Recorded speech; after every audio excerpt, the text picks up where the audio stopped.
Buenas tardes a todos y muchas gracias a la Fundación Rafael del Pino por permitirme compartir con ustedes esta tarde de miércoles en Madrid para una conversación relajada, espero, para el diálogo, lejos de la urgencia informativa del día a día en el que yo me desenvuelvo habitualmente. Una conversación sobre la última obra de Mario Vargas Llosa. Buenas tardes. Buenas tardes. Con Albert Rivera, buenas tardes. Buenas tardes. Una obra que ya se ha dicho que recoge la trayectoria, la evolución política, y yo me atrevería a decir que no solo política, intelectual, sino también personal de Mario Vargas Llosa, ¿no? Con los autores que le han ayudado a hacer esa travesía hasta ser el hombre que soy, el pensador que soy y el escritor que soy. Antes de nada, yo quería decir una cosa que es algo que no se puede consentir un periodista, y es decir, una obviedad. El libro está maravillosamente escrito. Yo ya sé que no es una sorpresa para nadie de los que estamos aquí, pero es que a mí me ha caído bien Karl Popper. Me ha caído muy bien. Y he llegado a fantasear con los amores de Hayek con su prima lejana, que aparece y reaparece en su vida como un guardián. El libro está hecho con la mirada cómplice, evidentemente cómplice políticamente, de nuestro premio Nobel, pero con el rigor y un trabajo muy exhaustivo y muy documentado que alterna la obra, el pensamiento, el contexto histórico y la peripecia vital que explica muchas veces qué nos pasa a los seres humanos, aunque esos seres humanos sean filósofos, la mayoría de ellos economistas y pensadores, ¿no? Es una obra deliciosa, ya digo, que he leído con pasión juvenil, buscando las contradicciones, que es mi defecto profesional, y para encontrar respuestas a preguntas muy básicas que todos nos hacemos, ¿no? ¿Qué es ser liberal en el 2018? ¿Cómo se transpone el pensamiento político desde Adam Smith hasta los liberales contemporáneos en un partido político que hace solo un año abandonó la etiqueta de socialdemócrata para declararse liberal progresista?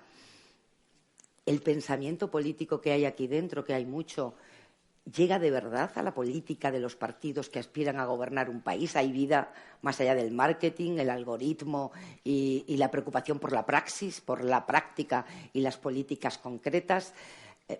Son preguntas que sobrevuelan cualquier conversación, siempre a propósito de Ciudadanos, pero que están con una profundidad y unas luces largas muy sugerentes importantes en lo que recopila este libro. Así que conversación con un hombre que siempre está de moda y con el político español de moda. Y empezamos por el político español de moda para responder a esa pregunta básica, ¿no? Es decir, todo este pensamiento aterriza de alguna manera y cómo en un partido en el año 2018. Bueno, en primer lugar, gracias por la invitación, Mario, Pepa, por tu presentación y a la Fundación. Para mí, déjame que diga antes de todo, lo primero, que es un orgullo, un honor poder compartir con Mario esta presentación. Desde el momento que me lo dijo, pues como un adolescente ilusionado, pues me lo tomé como un reto también de poder colaborar en la explicación de un libro que ahora a continuación hablaremos, que sin duda yo vaticino que va a ser uno de los libros del liberalismo en español. Es decir, creo que este libro, Mario, va a recoger, primero por esa tradición, segundo por la pluma, por la persona, por el premio Nobel y por el liberal que hay detrás, que es Mario, y tercero por el momento, porque el liberalismo político español no ha tenido mucho éxito hasta la fecha en las urnas, pero sí ha tenido mucho éxito en nuestra historia. El liberalismo europeo nace en buena medida en la Constitución de Cádiz en 1812. Los primeros liberales europeos se reúnen en Cádiz después de una revolución o una cuasi revolución española, ¿no? Allí definen una Constitución que luego es ejemplo para muchos otros y que nos la cargamos los españoles en 3 años y el absolutismo se la carga, ¿no? Es un poco el marco en el que nos encontramos. Por tanto, yo sí que creo que lo que aquí recoge Mario tiene traslado político en España, en Europa, y déjame decir que también respecto al libro creo que es fundamental también. Me apuntaba aquí algunas palabras de lo que resume ese libro, de una especie de decálogo de características del liberal, ¿no? Y yo diría que la primera característica que Mario explica ahí, que se lo he escuchado otras veces antes de leerle en el libro, pero también algunos autores, es que la principal característica de un liberal es que no creemos en los dogmas, que no somos dogmáticos, Por tanto, el dogma a veces es más cómodo no hacerte preguntas, saberlo todo, es más cómodo no equivocarte nunca, es más cómodo no hablar con los que piensan distinto, es más cómodo no pactar con nadie. Pero los liberales pactamos con los que piensan distinto. Los liberales nos preguntamos si puede o no evolucionar la economía de una manera u otra. Los liberales nos preguntamos en cada momento si hace falta más o menos presencia del Estado según el momento político. Los liberales leemos la realidad política y actuamos en consecuencia. Por tanto, yo diría que la primera característica que lleva transversalmente a alguno de los autores aquí es la tolerancia, que bien define Popper, el no dogmatismo. Decía Hayek que los liberales siempre están en contra del socialismo y del conservadurismo. Por tanto, también a la contra se define el liberalismo. Si dice que el socialismo y el conservadurismo es justo lo contrario que el liberalismo, pues eso ya es una gran pista de lo que es el liberalismo. Es decir, ni somos dogmáticos en el dogma socialista, ni creemos, como los conservadores, que no haya que cambiar las cosas, que haya que tener miedo al cambio, que no haya que reformar nada. Y yo me veo muy definido, muy identificado, podemos decirlo así, como liberal en ese libro, porque creo que eso está pasando en España y en Europa. Lo que pasa en España, lo que ha pasado en Francia con Macron, lo que está pasando en Canadá con Trudeau, hijo, ¿no? Que ya su padre fue presidente también del Partido Liberal canadiense, ¿no? Lo que está pasando en otros países de Europa creo que tiene que ver con las preguntas de esto. Yo me hago una pregunta al leer este libro y es, ¿se puede trasladar el pensamiento de Adam Smith, de Hayek, de Popper, de Ortega, en fin, de Isaiah Berlin, todos estos los podemos trasladar al siglo XXI? Yo es que creo que esa es la batalla ideológica del XXI. Creo que la batalla ideológica del XXI no es entre socialistas y conservadores. Creo que la batalla ideológica del XXI es entre liberales, o el liberalismo como sistema político, económico, como forma de vida casi, ¿no?, de actitud, frente al nacionalismo y al populismo que Mario también ha explicado en muchísimas ocasiones, ¿no? Por tanto, la batalla del siglo XXI ideológica va a venir más por cómo combatimos a los populismos y a los nacionalismos, da igual si son de extrema izquierda, de extrema derecha o medio pensionistas, sino populismos y nacionalismos, y cómo la democracia liberal se prepara para dar la batalla intelectual, política y social a esos movimientos, ¿no? Entonces, yo sinceramente me siento más cerca seguramente de un socialdemócrata europeo o europeísta o de un demócrata cristiano europeísta que de un populista de izquierdas o de derechas. Y eso creo que es el liberalismo, la capacidad de entendimiento también con quien tiene algunos puntos en común. Y para acabar, un matiz también respecto a lo que es Ciudadanos en eso, ¿no? Tengo aquí, lo he traído por escrito, pero vaya, lo hice yo con algunos de mis compañeros, por lo tanto de algo me acuerdo. Justamente tiene sentido que esté hoy aquí, bueno, pues algo sí que Mario acertaba, aparte de nuestra amistad, porque en el ideario de Ciudadanos nuestros valores, porque nosotros no hablamos de dogma, hablamos de valores, que creo que es la característica también de un liberal, defender valores en vez de dogmas, hablamos precisamente del constitucionalismo de Cádiz, de la Ilustración, y hablamos, por ejemplo, de la sociedad abierta de Popper, en el ideario de una página y media de nuestro partido. Está aquí, en un ideario de un partido político hecho en el 2017, en el siglo XXI. Hablamos del reformismo también que defiende Popper. Hablamos de la separación de poderes fundamental, del avance en las libertades sin condición de raza, sexo, religión. Por tanto, sí, el liberalismo está vigente. El liberalismo yo diría que está más fuerte que nunca, por lo menos en la historia democrática de España, y ahí están o los resultados o las encuestas o lo que sea.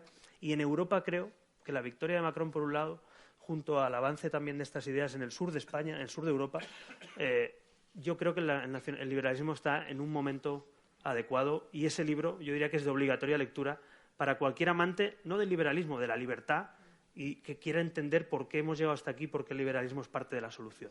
Mario, ¿por qué un pensamiento político que hace un cóctel con ingredientes que son irrefutables? ¿Quién puede oponerse a la libertad? ¿Quién puede oponerse al progreso? ¿Quién puede oponerse al respeto al individuo? ¿Quién puede oponerse, en principio, a nada de lo que ha dicho Albert? ¿Por qué un pensamiento político que tiene esa nube de palabras no ha tenido en Europa a lo largo de la historia, especialmente en el siglo XX, cuando todos estos pensadores que tú cuentas en el libro, en fin, que tuvieron enfrentamientos con otros pensadores, cuentas lo de Agón con Sartre, ¿por qué no ha triunfado? Y por qué, además, su memoria hay que rescatarla, que también se cuenta mucho en el libro, ¿no? Se cuenta cómo hay que rescatar su memoria casi permanentemente, porque en la evolución de los países donde desarrollaron su trabajo, bueno, salvo a Isaiah Berlin, que tuvo todos los honores, ¿no?, en Reino Unido, en el resto tú vas contando. Si no fuera porque fue liberal, sería el intelectual más reconocido de su país. Si no fuera porque fue... ¿Por qué? Déjame agradecer primero a la Fundación Rafael del Pino por la hospitalidad que nos brinda esta noche y también agradecerles a ustedes dos, a ti Pepa y a ti a Albert, por haber aceptado participar en esta presentación. Pues yo creo, Pepa, que sí ha triunfado el liberalismo. Yo creo que la Europa de nuestros días es una Europa infinitamente más civilizada, más próspera, también más justa de lo que era la Europa en el pasado. Y creo que eso se debe en gran parte a la democracia y a esa forma que yo creo que es esencial a la democracia, que es el liberalismo. El problema con el liberalismo es que ha sido probablemente la doctrina más caricaturizada, desnaturalizada, ridiculizada y atacada por sus enemigos. Enemigos que vienen tanto de la derecha, hay que acordarse, por ejemplo, cómo la Iglesia atacó en el siglo XIX, todavía a comienzos del siglo XX, al liberalismo, como una filosofía que llevaba al desenfreno, a la inmoralidad, a la vida disipada. En fin, hay que acordarse, encíclicas papales contra el liberalismo, feroces. Y luego ha sido la izquierda, la gran enemiga del liberalismo, que ha ridiculizado, caricaturizado tremendamente a una doctrina en la que veía, y con razón, el enemigo principal. ¿Por qué es el enemigo principal de todas las doctrinas dogmáticas, de todas las ideologías autoritarias, totalitarias, el liberalismo? Porque el valor supremo de un liberal es la tolerancia.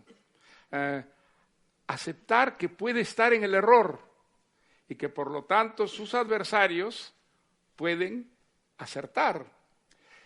Esa actitud tolerante, que creo que es la esencia del liberalismo, es lo que provoca esa tremenda hostilidad hacia el liberalismo, tanto de fuerzas extremistas conservadoras de derecha como de fuerzas extremistas de izquierda. El neoliberalismo, por ejemplo, es una especie de etiqueta que se aplica a quien se quiere insultar, presentar como la encarnación de la ignominia, del abuso, de la explotación. Entonces, hay una gran confusión al extremo de que, por ejemplo, en Estados Unidos, un liberal, ¿qué cosa es un liberal? En Estados Unidos es un extremista, es un socialista, no es un liberal en el sentido en que utilizamos nosotros la palabra pues, en Europa.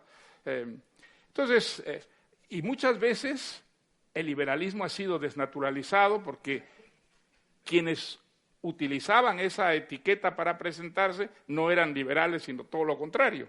Por ejemplo, en el caso de América Latina, el partido de uno de los dictadores más corrompidos y brutales que hemos tenido, Somoza, en Nicaragua, pues era el líder del partido liberal.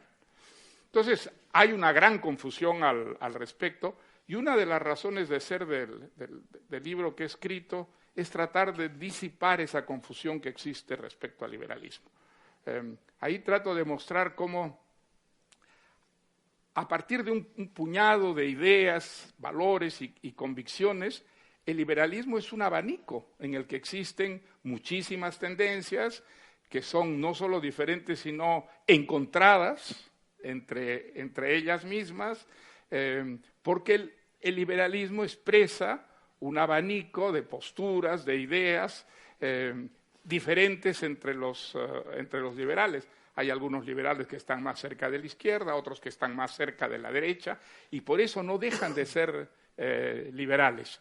Por ejemplo, una persona como Isaiah Berlin, él decía siempre que el liberalismo tenía un riesgo, el riesgo de una desviación en el sentido de entender toda la problemática de una sociedad como algo que el mercado resolvía.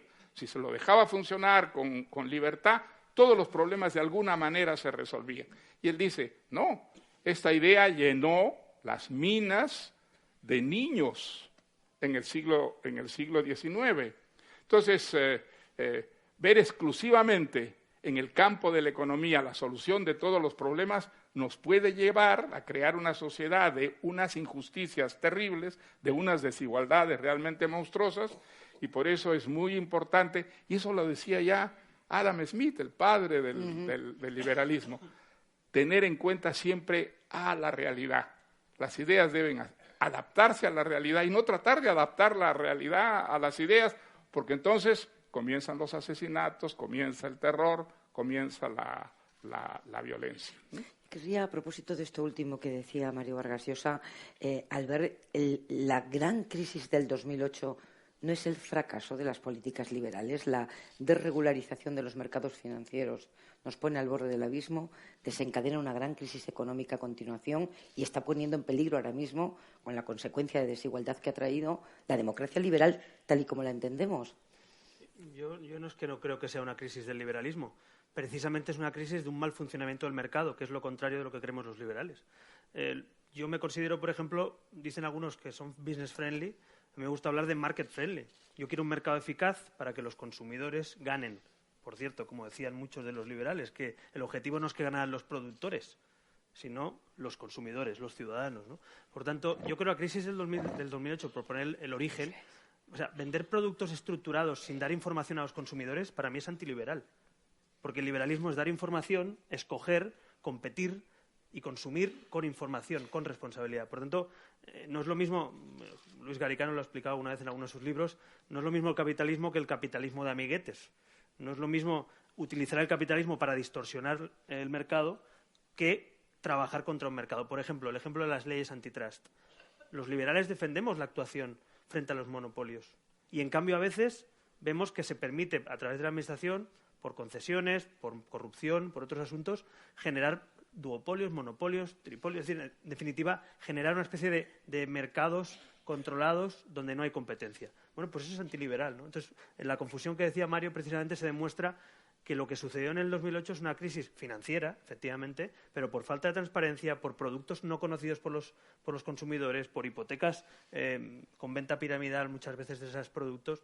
Y yo, que vengo además del sector bancario, ¿no?, que conozco ese mundo, lo que hace falta precisamente es, por ejemplo, que la Comisión del Mercado de Valores también sea un protector de los consumidores y no solo de los valores o de los productores, o en este caso de los bancos, ¿no? Entonces, ahí también hay bastante confusión, ¿no? La pregunta que hacías tú, es verdad que se ha dicho siempre que viene de ahí, pero yo discrepo. Yo creo que una ley antitrust, por ejemplo, que acabe con un monopolio, es muy liberal. Y algunos liberales se piensan que nadie le puede decir a una empresa que se quede con el 51% del mercado. Yo creo que un Estado liberal tiene que decirle a una empresa: tú no puedes controlar y tener un monopolio porque vas a perjudicar a los consumidores y te vas a cargar la competencia, ¿no? Entonces, ese tipo de reflexiones económicas. Una cosa, Albert, que me parece muy importante subrayar en el caso del liberalismo, es la igualdad de oportunidades. Hay algunos liberales a los que hablar de igualdad de oportunidades les irrita. Y, sin embargo, es algo absolutamente fundamental que haya un cierto punto de partida igualitario. Naturalmente que somos diferentes, naturalmente que los seres humanos, pues algunos son más trabajadores, otros son más haraganes, algunos son más talentosos, otros son menos talentosos, y esto, de acuerdo a la contribución de cada cual a la sociedad, debería ser premiado, sin ninguna duda. Eso es algo que los liberales, desde luego, aceptamos. Pero no aceptamos que el punto de partida dé a algunos unos privilegios tales que ya sea imposible competir con ellos en igualdad de condiciones. Y entonces, la igualdad de oportunidades es una idea fundamentalmente liberal, que estuvo en todos los grandes pensadores liberales, empezando por Adam Smith. ¿Y cómo crear este punto de partida más o menos igualitario? A través de la educación. La educación es la gran herramienta, el gran instrumento que puede permitir en cada generación un punto de partida más o menos igualitario. Y esto se consigue, y por eso es tan absolutamente fundamental la educación, no solo para la buena formación del ciudadano, sino también para ese principio de justicia, de equidad, que es que haya un punto de partida que sea más o menos semejante, ¿no? Hay un detalle, ahora que hablas de la educación, en la Constitución de Cádiz, que obviamente no es equiparable por el momento que vivimos a lo que hay hoy en España, y fin, no hace falta decirlo que no se puede mirar la historia con las gafas del presente, pero en la Constitución de Cádiz hay un artículo precioso, además, que dice que tendrá que haber una escuela pública en cada pueblo. Una Constitución del 12, revolucionario absolutamente, que una Constitución del 1812 reconozca la importancia de la educación, porque la educación es la que nos hace libres y la que nos permite dar oportunidades. De hecho, en el socialismo ha habido una dicotomía, un debate permanente entre el socialismo o la socialdemocracia, precisamente a raíz de la igualdad de oportunidades. Un socialismo buscaba la igualdad absoluta o la igualdad impuesta, y la socialdemocracia avanzó reconociendo la economía de mercado y reconociendo que era igualdad de oportunidades, no que todos tengamos que ganar lo mismo, ser iguales o hacer lo mismo, ¿no? Entonces, claro, la igualdad no puede ser en el punto de llegada, exacto, tiene que ser en el punto de partida. Y luego dejar que la libertad justamente cree las diferencias que son perfectamente legítimas, aceptables y que están dentro de lo humano, ¿no? Pero para que esa igualdad de oportunidades se produzca, ¿de qué tamaño de Estado hablamos? Porque eso también atraviesa este libro, ¿no? La discusión sobre cuál debe ser el tamaño del Estado, porque esa igualdad de oportunidades de partida en educación, por ejemplo, precisa de políticas públicas, precisa de dinero público. Yo creo que este asunto que dice Pepa es uno de los más contradictorios entre los autores y entre el liberalismo general y entre la política en general, vamos a decirlo. En el libro se ve claramente. Entonces, yo creo que hay que diferenciar entre políticas públicas y gasto del Estado. Es decir, tú puedes tener una política educativa donde participe la educación pública y la concertación con centros privados. Por ejemplo, Popper es un defensor de la educación pública y de la competencia también en la concertada. Como decía, la Constitución de Cádiz habla de una educación pública, por tanto no es sospechoso, la educación es parte del liberalismo, pero tú puedes también evaluar cómo das libertad a los padres para escoger un centro, eso es liberal, y puedes evaluar cómo te cuesta menos una plaza universitaria o una plaza educativa, ¿no? ¿Cuál es la clave? Que el Estado supervise, conozca los valores en la educación, tenga un programa educativo y luego eso lo puedes o concertar o hacerlo en una escuela de titularidad pública, pero el servicio es público. Por tanto, pongo el ejemplo de las concesiones de autopistas, por poner un ejemplo muy distinto, sin derechos fundamentales por medio, ¿no? Como la educación. Hombre, pues yo no creo que todo lo que tengamos que hacer desde el Estado, a lo mejor la educación, la sanidad, las pensiones, asuntos muy importantes. Algunos liberales pensamos que el Estado sí tiene que tener una presencia. Y sobre ¿mayoritaria todo, o minoritaria? Porque el tamaño es pues mira, el ejemplo es España. España. El ejemplo es España. En algunas comunidades hay más peso de lo público, en otro de lo concertado, en otros mixto, y somos el mismo modelo y somos un Estado social. Por tanto, tampoco yo soy un dogmático de tanto por ciento tiene que haber de público y privado. Lo que sí que estoy convencido es que el Estado no se puede olvidar de lo que pasa en la educación de su país, sea público o concertado. Y ponía el ejemplo de concesiones, que es quizá de lo contrario. Hay quien dice que las autopistas, las empresas públicas, todo tiene que ser del Estado. Bueno, pues yo creo que a lo mejor una compañía aérea no tiene que ser del Estado, por ejemplo, o una tabacalera, o una telefónica, ¿no? La prueba es que España las tenía públicas y con la entrada en la Unión Europea liberalizamos los mercados y se regularon. Entonces, creo que el liberalismo es precisamente plantearse en cada momento qué necesidad tiene ese país. Pero yo creo que una cosa es un Estado fuerte y eficaz y otra cosa es disparar el gasto público. Ese dogma, con la crisis financiera que comentabas, se ha roto. Hasta alguna parte de la izquierda reconoce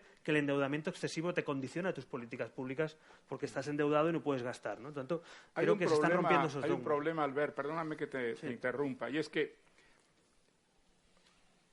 es falso pensar que todas las funciones sociales, para que funcionen de verdad, las debe asumir el Estado. En muchísimos casos la sociedad civil puede asumir todas o gran parte de esas funciones y hacerlo de manera más eficiente y menos onerosa que si lo asume el Estado. Esa es una idea que por desgracia es difícil de aceptar porque estamos tan impregnados de la idea de que el Estado es el mejor servidor de las necesidades de una sociedad. Eso no es falso. En muchos casos, en muchísimos casos, el Estado cumple esas funciones de una manera infinitamente más costosa y menos eficaz. Entonces, hay que confiar en la sociedad civil. Por ejemplo, ¿el Estado debe tener empresas?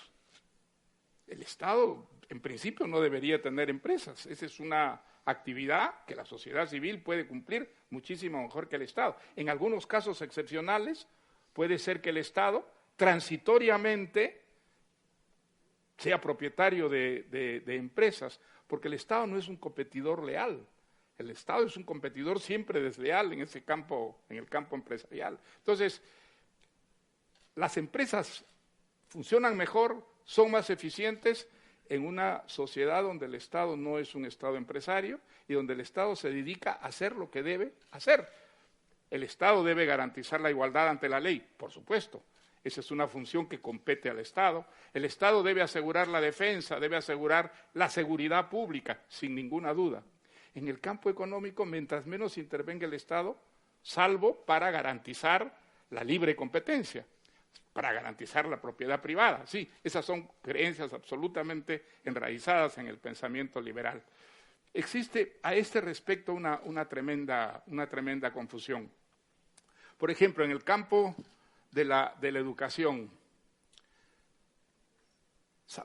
Samuel Friedman tuvo una idea en este campo y la propuso en un momento dado en que esa idea no fue escuchada y que pasó completamente desapercibida, y era que existiera una competencia entre las empresas, entre las instituciones educativas, entre los colegios, que hubiera una competencia y que de acuerdo a esa competencia los padres determinaran qué colegios les resultaban más atractivos para sus hijos y que en función de eso las subvenciones del Estado se distribuyeran en la sociedad.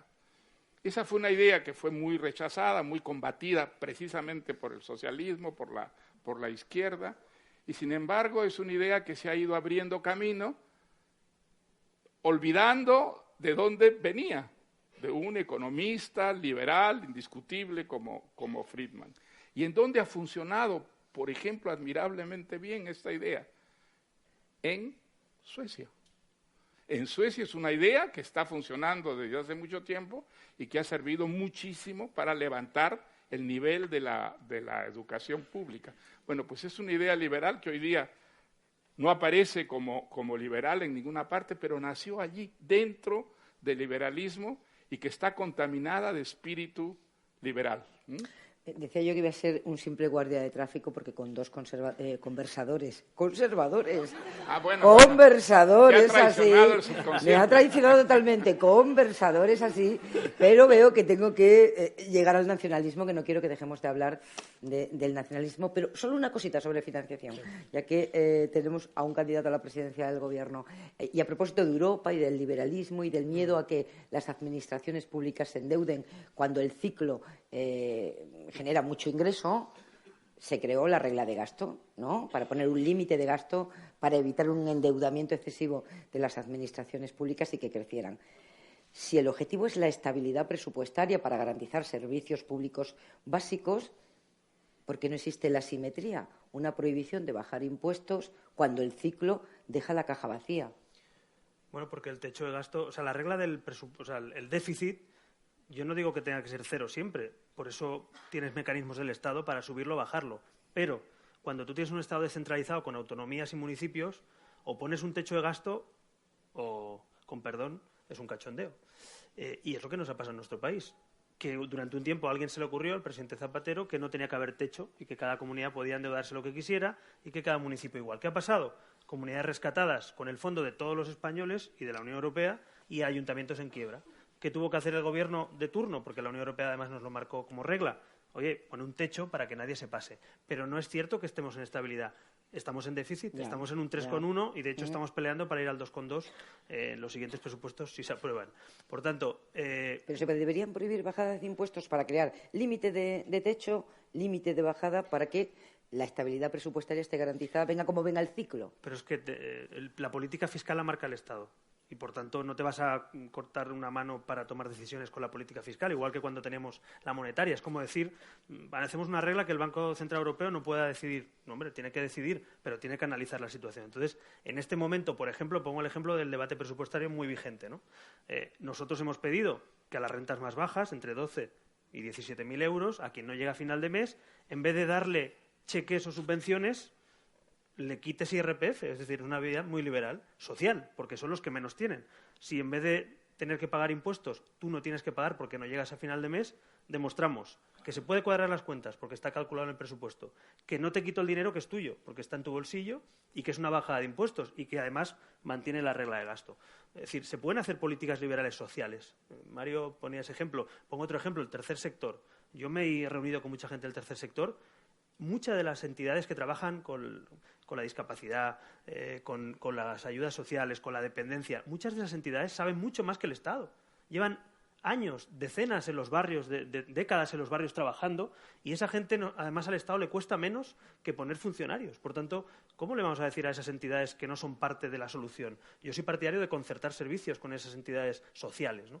Y creo que ese pragmatismo entre dónde está el Estado y dónde no llega tiene mucho que ver con ser liberal. Es decir, en ese sentido, lo que yo soy partidario siempre más de incentivar, por ejemplo, que de castigar. Yo soy más partidario de incentivar una actitud con una política fiscal que no de prohibir. Por cierto, que no se me escape porque ha hablado Mario y también está muy vigente en España, pero el tema de la propiedad privada, ¿no? Déjame que me detenga un momento porque es uno de los principios prácticamente transversales de todos los liberales y del sistema democrático prácticamente, ¿no? Yo creo que solo puede ser una excepción como la expropiación del Estado, que te quiten tu propiedad, solo, porque si no, rompemos las reglas de juego. Hay partidos en España que están defendiendo que no hay que proteger la propiedad intelectual, por ejemplo, con el tema del Top Manta, que se puede vender ilegalmente la propiedad de los demás, como si cogemos el libro de Mario ahora, lo copiamos y lo vendemos y no podemos hacer nada. Oiga, la propiedad es de don Mario, por tanto es suya la propiedad. O que se puede ocupar viviendas, aunque no sean tuyas, porque como yo quiero ocuparlas, pues te las quito y te fastidias. Pues yo creo que los liberales debemos defender la propiedad privada, la seguridad jurídica, la propiedad intelectual, porque la propiedad es la base del esfuerzo que hace que funcionen las reglas de juego, que funcione, que la gente se esfuerce para poder tener una propiedad y saber que es suya, ¿no?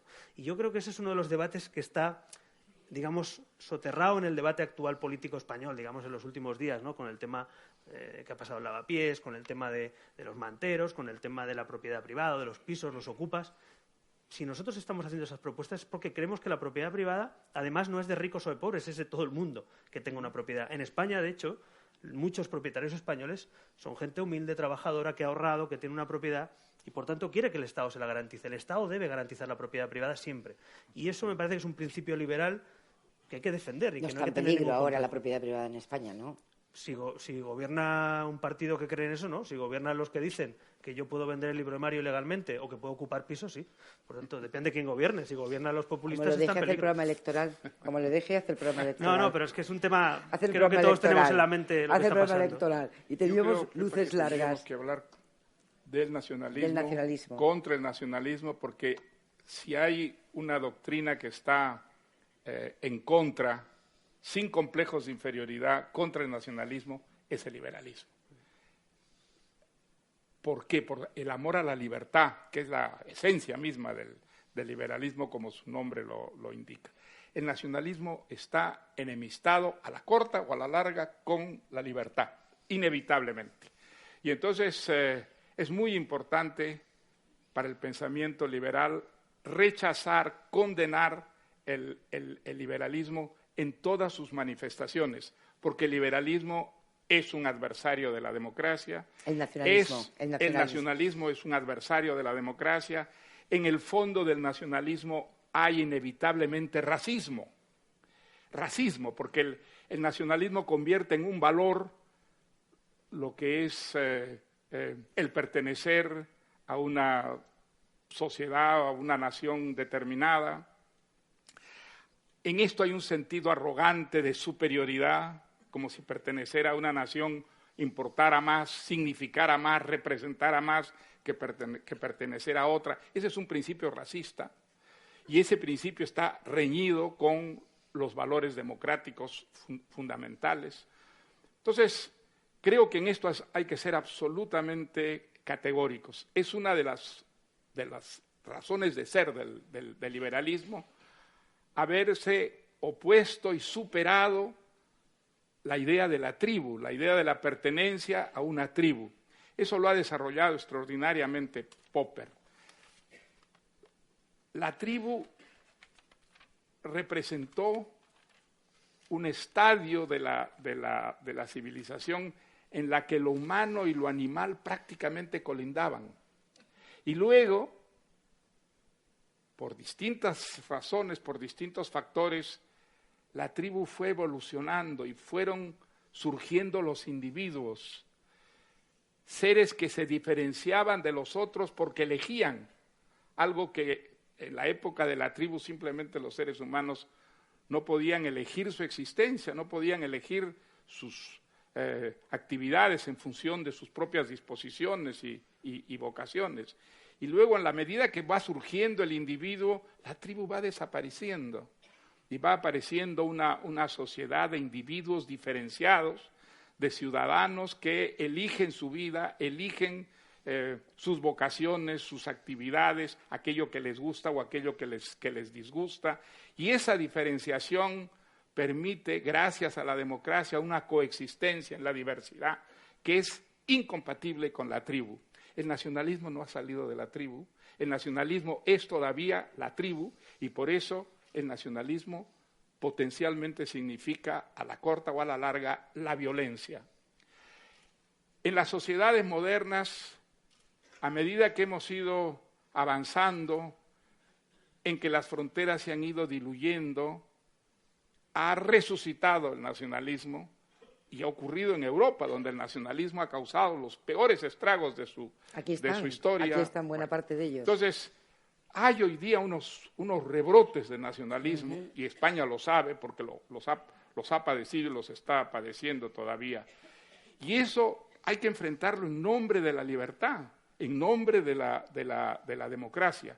El nacionalismo es una especie de temor frente a la incertidumbre, a lo desconocido, a los cambios, a la creación de Europa.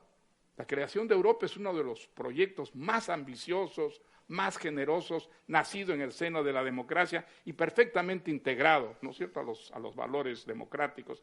Y eso genera ese miedo que está detrás del nacionalismo, el querer volver a la tribu, el sentirse seguro cuando se está rodeado de quienes son iguales que tú, porque hablan tu misma lengua, adoran a los mismos dioses, practican las mismas costumbres. Y en realidad ese es un sueño imposible. Ninguna sociedad puede retroceder a la tribu, ni nunca existió la tribu en ese sentido que creen los nacionalistas.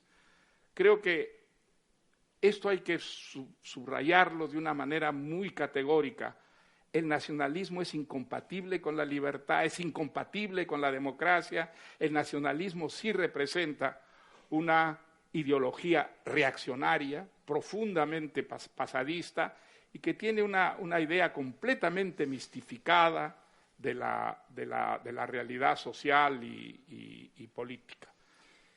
Ortega y Gasset, con gran lucidez, pronosticó para España que el problema del nacionalismo iba a ser el problema de España en el futuro, y creo que es una realidad. Probablemente pocos países en Europa han evolucionado de una manera tan positiva como España en los últimos 30 o 40 años, el paso de la dictadura a la democracia, de la libertad, de la prosperidad, ¿no es cierto?, del subdesarrollo a la prosperidad. Ha sido realmente extraordinario y ha tenido unas consecuencias económicas, por ejemplo, también extraordinarias para España.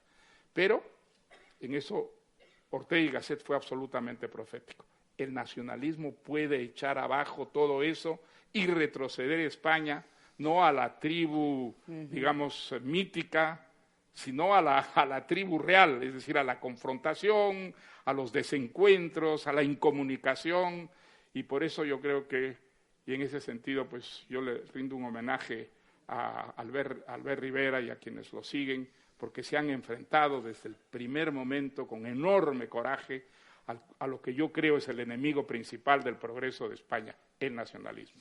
Algo sobre el nacionalismo en España, porque quería ir a Europa también, sí, que nos dé tiempo. Yo es que le iba a ligar, si quieres hablamos de Europa. Sí. Bueno, en primer lugar, yo he crecido políticamente rodeado de nacionalismo, ¿no? Pues desde 3 diputados en un grupo mixto hasta que hemos ganado las elecciones prácticamente, estuve 8 años allí. Y el nacionalismo, como decía Mario, es incompatible porque básicamente intenta imponerte un patrón único, identitario, ¿no? En algunos lugares la historia ha hecho que el nacionalismo te imponga una sola religión, una sola raza o una sola lengua. Y en este caso, pues hemos visto casos distintos. En Cataluña la lengua fue la excusa, pero realmente lo que había era la construcción de la nación, ¿no? Pero yo creo que lo que sí que tenemos que, en positivo, ver en España es que si se le da la batalla intelectual y política se le puede ganar. Creo que tengo el orgullo de poder decirlo, ¿no? Porque por primera vez en 40 años se les ha ganado. El tema electoral es para otro debate, pero yo creo que no hay que renunciar a la batalla intelectual. Los valores liberales o de la democracia liberal son profundamente más progresistas, son mucho más compatibles en el siglo XXI para la convivencia. Europa nació, y ahora pasamos a hablar de Europa, pero Europa nació precisamente para luchar contra el nacionalismo y contra el fascismo, ¿no? Por tanto, creo que la construcción europea representa paz y representa fin de la guerra y representa cooperación entre distintos, ¿no? Entonces, Ortega también hace referencia a ese concepto de la ultranación, ¿no? La gran nación de naciones, la nación europea, profundamente europeísta y profundamente avanzado a su tiempo, sin duda, ¿no? Cuando nadie como el plebiscito cotidiano, ¿no? Eso es, pero él habla de la ultranación como Europa, o sea, Europa como una gran nación, ¿no? Y eso, decirlo ahora es fácil decirlo. ¿No? Claro, por eso digo, fue muy avanzado a su tiempo. Yo creo que es Europa en el fondo, en parte lo que ha pasado en Cataluña, la mitad del frente al golpe a la democracia separatista ha venido de Europa. Ha sido Tajani, ha sido Macron, ha sido Tusk, ha sido Juncker, han sido líderes europeos. Los Valls, cuando ha venido en el acto que compartimos con Mario, han sido los más nítidos frente al nacionalismo en Europa. ¿Por qué? Porque Europa seguramente, yo creo, esta es mi tesis, creo que en España tenemos un complejo. Hemos confundido durante muchos años a la dictadura y al franquismo con España.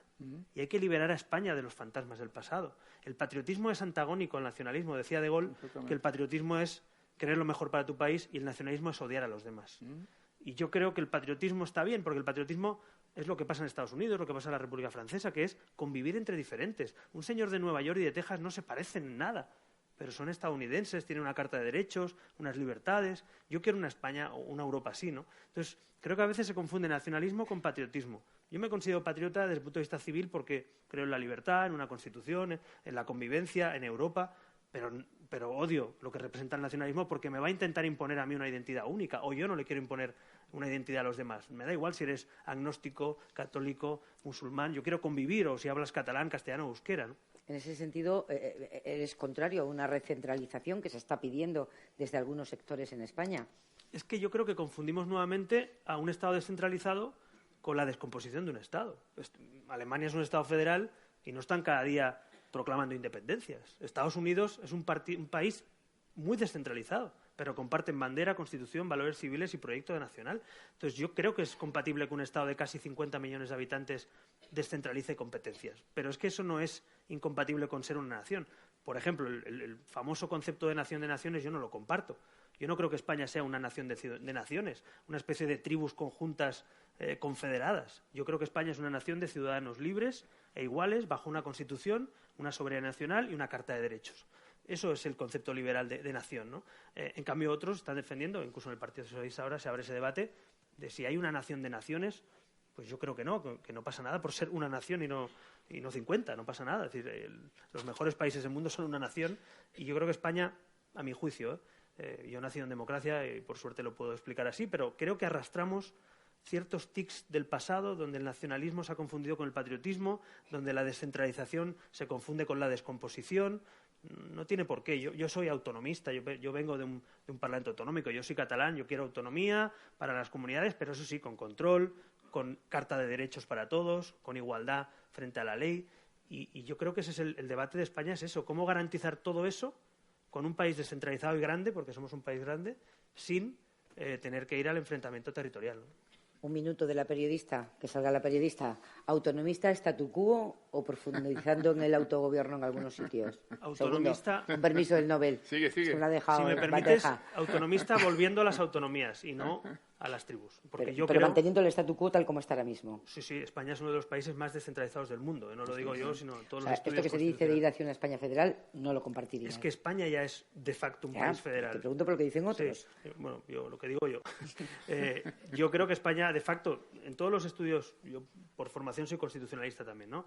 Y todos los estudios, España está dentro de la familia federal en términos de funcionamiento. O sea, no tenemos nada diferente que Alemania. Alemania tiene cosas muy parecidas a España, pero es una nación. Algunos confunden que un conjunto de autonomías o de landers o de cantones tienen que discrepar y ser cada uno una nación. Escuchaba a un candidato del Partido Socialista que decía, Madrid es una nación.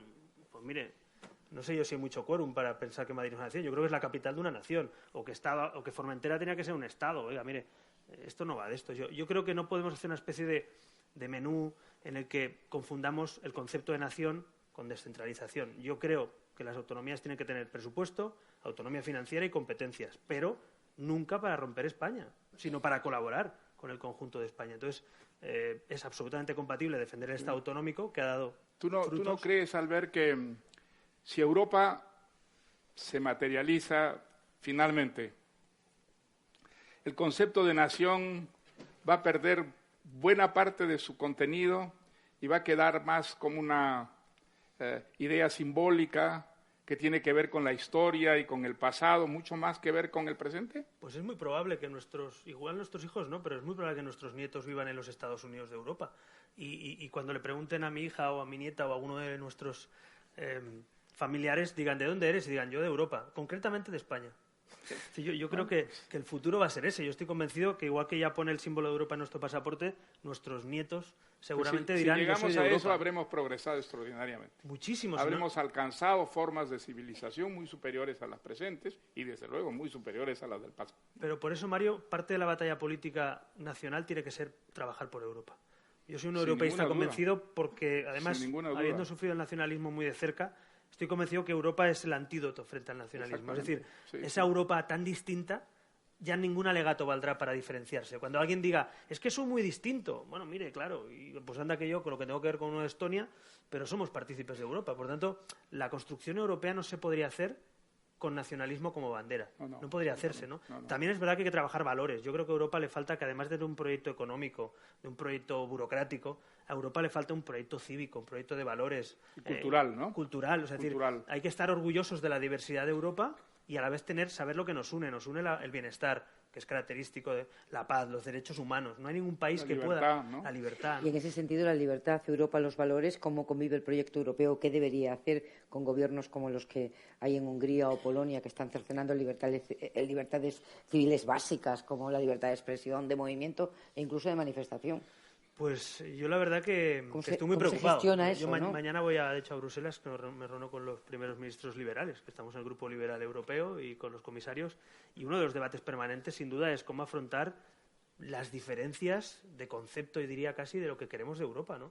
Yo debo reconocer que hay gente en mi grupo liberal que no tiene el mismo proyecto de Europa que yo, que es un proyecto de Estados Unidos de Europa, que no quiere escuchar hablar de avanzar Europa, ¿no? Y le pasa igual a los conservadores y a los socialistas, por cierto, ¿no? Entonces, yo creo que aquí hay más diferencia de cultura, de dónde procede. Hay que entender también que Europa se ha construido por motivos distintos. España se adhesiona a Europa por motivos económicos, para tener democracia. El Reino Unido, pues ya vimos que entró y acaba de salir, ¿no?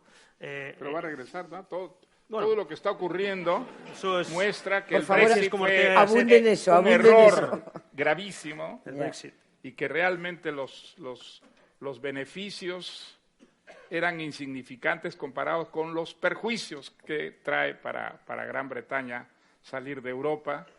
Y creo que de una manera muy inglesa, es decir, muy discreta, el error del Brexit está siendo parcialmente corregido y que al final el Brexit quedará en una especie de sueño de opio. Hay un pasaje delicioso en el libro en el que describe un aterrizaje en Londres y la sensación de reencuentro con la certidumbre, ¿no? Y la placidez que tiene esa llegada a Reino Unido. Y dice Vargas Llosa, antes del Brexit. Esa sensación la tenía antes del Brexit. Yo tenía una admiración sin reservas por Inglaterra. Y para mí el Brexit fue un verdadero trauma, un trauma político. Realmente yo no podía imaginar que en Gran Bretaña ocurriera una cosa que me parecía de país tercermundista, un retorno a ese nacionalismo recalcitrante, demagógico, mentiroso. Y eso es lo que ocurrió exactamente. Yo estuve en Londres los días anteriores al plebiscito y yo me acuerdo haber oído al señor Boris Johnson, que soy ministro de Relaciones Exteriores, hablándoles a los contribuyentes británicos, mirándolos a la cara dramáticamente y diciéndoles, ¿saben ustedes lo que hace Bruselas con los impuestos que ustedes pagan? Subsidia las corridas de toros. Bueno, a ese nivel de mentira se llegó para promover el Brexit, y por una persona que no es tonto, es un payaso, pero no es tonto, Boris Johnson, es un payaso inteligente. Mintió de esa manera tan absolutamente cínica, ¿no es cierto? Y Nigel Farage estaba... Para conseguir los votos del Brexit. A las 7 de la mañana, Nigel Farage estaba a las 7 de la mañana del día siguiente del Brexit, reconociendo en televisión que había mentido con las cifras de la sanidad británica, a 7 de la mañana del día siguiente. En eso fue más honrado que Puigdemont, pero que todavía no lo han reconocido, ¿no? Pero deberían, ¿no? Bueno, yo en el tema del Brexit creo que también nos tiene que servir para vacunarnos a los europeos y ser muy conscientes de ese trauma que supone. Yo recuerdo exactamente, estaba en un hotel no sé dónde, en algún acto por la mañana, y yo daba por hecho, me acuerdo que Juan Carlos Girauta sí que me vaticinó, va a salir el Brexit. Digo, pero ¿cómo va a salir el Brexit? No puede ser, es una locura, hombre, ¿cómo van a dar ese paso atrás? Y cuando lo vi por la mañana, no daba crédito, porque es una cosa histórica, lo que hemos vivido los que siempre hemos dado pasos adelante, ¿no? Pero creo que es una vacuna fantástica para ver las consecuencias de las malas decisiones, ¿no? Y también porque en el futuro, lo hablaba con Pepa antes de entrar a hablar aquí, los retos que tiene el futuro, como los liberales, en general, los liberales entendidos en sentido amplio, la democracia liberal, como no nos pongamos las pilas, como no sepamos recapacitar a los que van a perder empleos con el futuro que nos viene en el mundo mercado laboral, si no somos capaces de darle oportunidades a los ciudadanos, el populismo va a ganar. Por tanto, la batalla al populismo hay que dársela intelectual, pero también debemos darle soluciones a los ciudadanos. Si yo pierdo mi trabajo, y Trump es un ejemplo también, si pierdo mi empleo y alguien me dice que la culpa es de una política que ha hecho no sé quién, y nadie me ofrece una solución, nadie me dice que puedo formarme y trabajar en otro sitio. Oye, a veces cuando uno está desesperado, pues opta por buscar una solución mágica, ¿no? Ojo que está proponiendo planificación económica, ¿eh? No sé yo si eso es muy liberal. No me he explicado bien. Estoy proponiendo que hagamos políticas, por ejemplo, laborales, que piensen que el futuro viene por trabajar, pero sobre todo por formarse permanentemente. El liberal tiene que pensar que uno trabaja hoy de una cosa y mañana va a trabajar de otra. Y como no pensemos ya las políticas del futuro para toda esa gente que va a dejar van a desaparecer empleos, pero se van a crear otros nuevos. Yo no soy de estos que piensan que se va a acabar el mundo. Creo que van a generarse nuevos empleos. Pero ¿cómo pasas de ser un profesional de una cosa a ser un profesional de otra si el Estado no te da herramientas para formarte o recapacitarte, ¿no? Pongo el ejemplo laboral porque el populismo se nutre básicamente de la gente de la clase media venida a menos, de la clase media empobrecida, de la gente que trabaja y no llega a final de mes. Y a mí me gustaría ganar la batalla también con soluciones, no solo con discursos, ¿no? Porque intelectualmente podemos decir que son un desastre.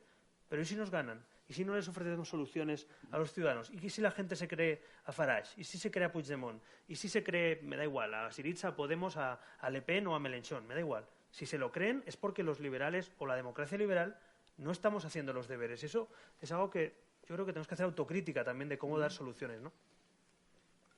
¿Qué hace el programa electoral, eh? ¿Qué hace el programa electoral? Bueno, de paso, como me has dejado, de paso hace el programa electoral. Bueno, tenemos que terminar, tenemos que ser puntuales. Yo sí querría que Mario Vargas Llosa nos dijera a quién lee ahora, porque aquí ya he releído a los clásicos y a los contemporáneos que han llegado, el último en morir, no sé si era Berlín o Ravel, que son de finales de los 90. Sí, Ravel.